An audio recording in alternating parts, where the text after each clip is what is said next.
Hello and welcome. You are watching mystery and को।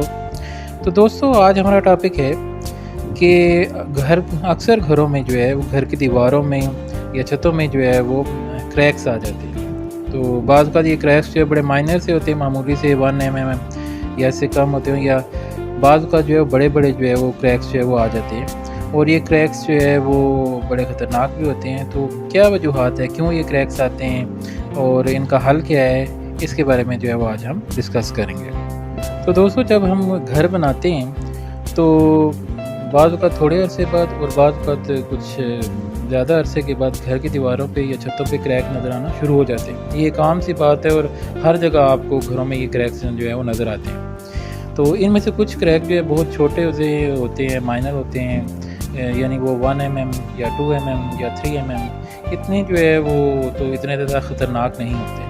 1 mm या 2 mm तक जो है वो जो क्रैक्स हैं वो माइनर होते हैं और इतने ज़्यादा ख़तरनाक नहीं होते हैं और इनके बारे में ज़्यादा परेशान होने की ज़रूरत नहीं है, ताहम इनका हल निकालना जो है वो ज़रूरी है। लेकिन बाद का 4 mm या इससे ज़्यादा जो है वो mm के जो क्रैक्स हैं ये ख़तरनाक हो सकते हैं और ये बिल्डिंग के लिए ख़तरनाक हो सकते हैं। उनका फौरी हल निकालना जो है ज़रूरी है, ताकि बिल्डिंग पे जो है वो मज़ीद जो है वो बोझ ना पड़े या वो जो है वो ज़्यादा जो है उसका डैमेज ना हो सके, और उसका हल निकालना, फौरी हल निकालना जो है वो ज़रूरी है। तो दोस्तों, आप देखते हैं कि वो कौन सी वजूहत हैं जिनकी वजह से दीवारों में जो है ये क्रैक्स जो है वो आते हैं। तो इसकी बहुत सी वजूहत हो सकती हैं। उनमें से एक वजह ये है कि जब हम प्लस्तर के लिए जो सीमेंट की रेशो रखते हैं तो आम रेशो से हम जो है वो सीमेंट और रेत जो है वो आम रेशो से कम रखते हैं उसमें सीमेंट, तो जिसकी वजह से जो है वो क्या होता है कि उसमें जो है वो क्रैक्स जो है वो आ जाते हैं। और एक बड़ी वजह ये भी हो सकती है कि जो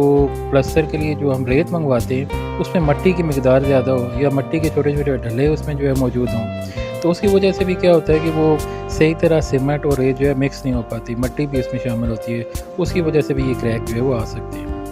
और तीसरी एक बड़ी वजह ये भी हो सकती है कि आमतौर पर एक दीवार को दूसरी दीवार से जोड़ने के लिए जो है वो दीवार के अंदर जो है वो दाड़े रखे जाते हैं, ताकि ये एक दीवार दूसरी दीवार के साथ जब जुड़े तो वो यकजान हो जाए, वो जोड़ बिल्कुल एक हो जाए।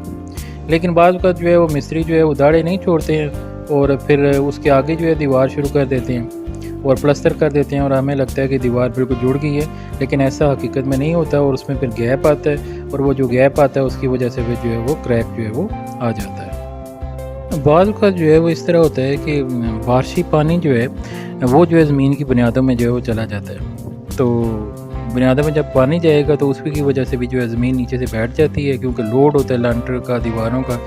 तो जब वो लोड नहीं जो है वो दीवार नीचे वो बुनियाद बैठती है तो फिर जो है वो क्रैक आना जो है लाजमी अमर हो जाता है। तो इसके लिए भी जो है वो ज़रूरी है कि जब आप बुनियाद बनाएं तो हमारी जो है वो बुनियादें जो है वो हमें देखनी चाहिए कि नीचे जो है सख्त मिट्टी आ जाए और बुनियाद भी जो है सॉलिड बनाएं, ताकि जो है वो ज़मीन जो है वो किसी तरह ना बैठे, तो इंशाल्लाह ये क्रैक्स नहीं आएंगे। बाज़ का जो लंटर का जोड़ है वहाँ पे भी प्लस्तर जो अच्छे अंदाज से नहीं किया जाता और बेशुमार जगह आप देखेंगे कि वहाँ पे भी जो है क्रैक आ जाता है। तो वहाँ पे अगर अच्छे अंदाज से जो है वो प्लस्तर किया जाए तो ये क्रैक से उससे बचा जा सकता है। तो दोस्तों, अब बात करते हैं कि इन क्रैक्स को जो है वो फिल किस तरह किया जाए।